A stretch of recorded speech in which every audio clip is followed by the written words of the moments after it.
Mumbe hablo. Depuis la rentrée, Katia Aplonova enseigne le bambara à Paris.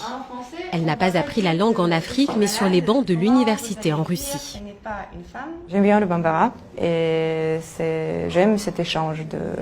J'aime bien quand j'explique quelque chose à une personne et elle comprend. Et c'est très fascinant en fait de travailler avec les gens qui parlent déjà un peu bambara parce que pour eux c'est la première fois qu'ils écrivent par exemple sur cette langue. Phonétique, grammaire, le programme est ambitieux.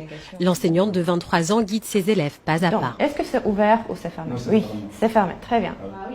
Madigata lui est venue du Mali pour parfaire avec elle son apprentissage. Comme Mali par exemple. En fait, j'ai envie d'être un professeur en bambara pour que les gens puissent parler et en même temps écrire. Le bambara, c'est ma langue maternelle. Et quand j'ai entendu parler de ces études-là à l'INALCO, je me suis dit que ça va me rapprocher de mes origines. Alors pour ces étudiants, avoir une professeure russe pour apprendre le bambara, est-ce surprenant? C'est très étonnant d'avoir une prof pas originaire du pays, quoi, en fait, mais tant qu'à maîtrise. Et en fait, c'est pas plus mal finalement, puisqu'elle a appris le français.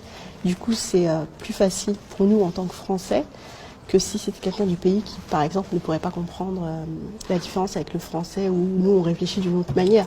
Du coup, là, comme elle est habituée, c'est plus fluide. Katia Aplonova enchaîne les cours. Des professeurs russes pour apprendre des langues africaines. Au sein de l'INALCO, l'Institut national des langues et civilisations orientales, l'enseignante est loin d'être une exception. Valentin Vidrine, également russe et responsable de la section mandingue, il a son explication. Peut-être par le bon niveau du professeur russe.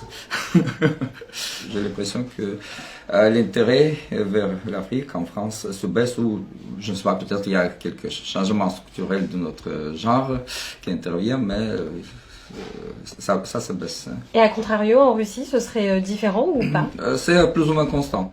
Cette stabilité trouve son assise à Saint-Pétersbourg, dans l'université de cette grande ville russe. Le département des études africaines existe depuis 1935.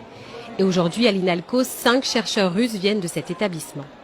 C'est le jeu des concours et la façon dont on recrute en fait les enseignants en France. C'est-à-dire qu'il faut passer un concours et il se trouve que le concours a été réussi par Monsieur Vidrine ou par Monsieur Pozniakov par exemple. Katia Aplonova fait donc partie de la nouvelle génération d'africanistes russes. Au total, 9 langues du continent sont enseignées à l'INALCO et elles le sont aussi par des chercheurs africains. La direction de l'Institut espère susciter des vocations parmi les étudiants d'origine africaine.